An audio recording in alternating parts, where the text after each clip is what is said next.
Warning! I am going to mention spoilers for this movie. If you haven't seen it, please go watch it. So, I've been a Spider Man fan since forever. You know, those kids that did the Spider Man poses at the side of the pool? Yeah, that was me. In the womb.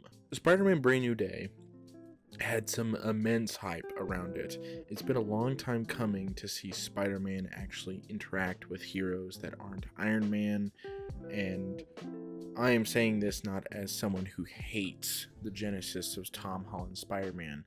This Spider Man has an entirely different progression than Tobey or Andrew. They don't live in a universe where other heroes exist.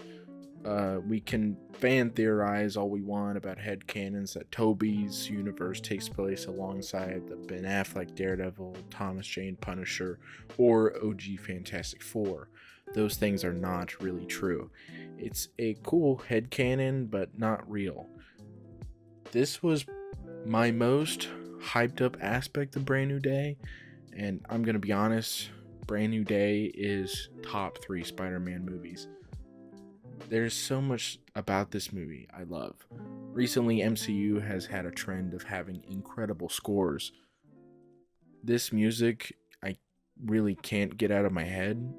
The suit for the movie is quite possibly the best suit out of all of the Spider Man movies. There's some shots where it looks straight out of the comics. This movie also takes a lot of inspiration from the Insomniac video game, just the way Spider Man fights and moves. They wear the inspiration on their sleeves. Yelena also makes a cameo.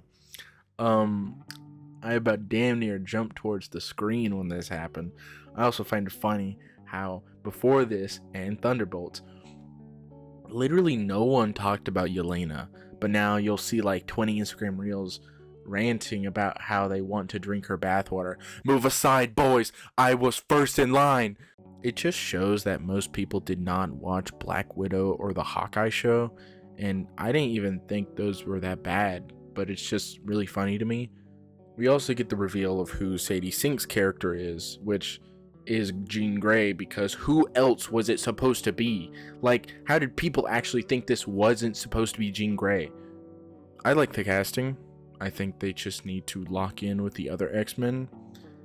There's also a post-credit scene, which is such a useless post-credits.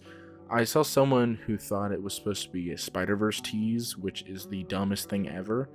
Their rationalization for it was that it's a Spider-Man property, so they have to tease it, which is the most brain-dead thing ever. I promise you, if the studio could get all 3 live-action Spider people to appear in Spider-Verse, they would. Contractually, they cannot. It's why only Andrew appeared in Across the Spider-Verse. Anyway, the post-credits is a tease for Secret Wars, which if you're a comic fan, it's fine. Like, yeah, Battle World, and that's where Spider-Man got the original black suit, but still, it sucks as a tease. I feel like I should get more into why I love this movie. Like, why exactly does it make me feel happy? Well, this movie is about change and the types of fears that someone can have while going through these changes. It gives a very hopeful outlook to it. The aftermath of change is happiness. There's the shot at the end where once Peter leaves the hospital, he's sitting on a piece of rebar and watching the sunset. It's probably one of the best shots in all of the MCU, and I felt so moved by this shot. I feel like this is a point where I probably should go a little bit off script. Overall, this movie gives me a lot of like, I feel like I can't really put into words like how this movie kind of made me feel. It's a movie about loneliness. It's a movie about, you know, the longing for, a connection. It's why there's so many things that I didn't mention in the script that I loved, like the dynamic between John Bernthal Punisher and Tom Holland. There are 2 characters who are, lonely. They're very lonely. The fact that they use the big trio of the characters that appear in this movie are Spider-Man, Hulk, and Punisher, 3 of the loneliest Marvel characters possible. It makes total sense. I think they nail it. But genuinely, this is the most Spider-Man feeling thing I've watched in the last, 5 years. Hell, even 10 years. Because it, again, as I said in the beginning of the script, Homecoming and Far From Home and No Way Home, they're very much the genesis of this Spider-Man.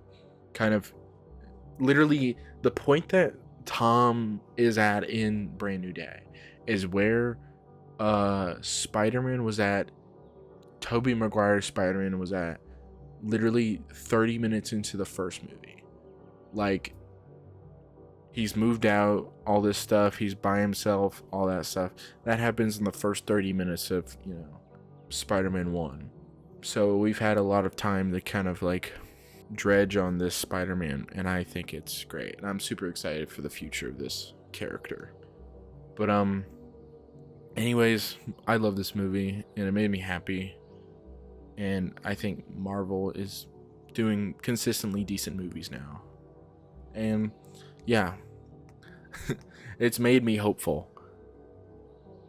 I feel like I should get a little bit personal with this, but when I watched Thunderbolts, I loved it because it was a movie about mental illness, and as someone that deals with a lot of mentally taxing things, and was about to go through a big change in my life, moving to a new town and everything, which I've never done.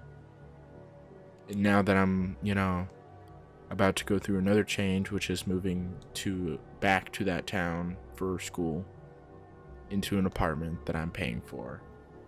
It's a big change, and that's what this movie is about. And it shows, change is good. It's a good thing. Change is a good thing, and you shouldn't be afraid of it. And you should, welcome change. Because at the end of the day, you'll have a greater appreciation for life and just your personal life and the people in your life. And through that change, you shouldn't be alone. You should have people by your side that can help you and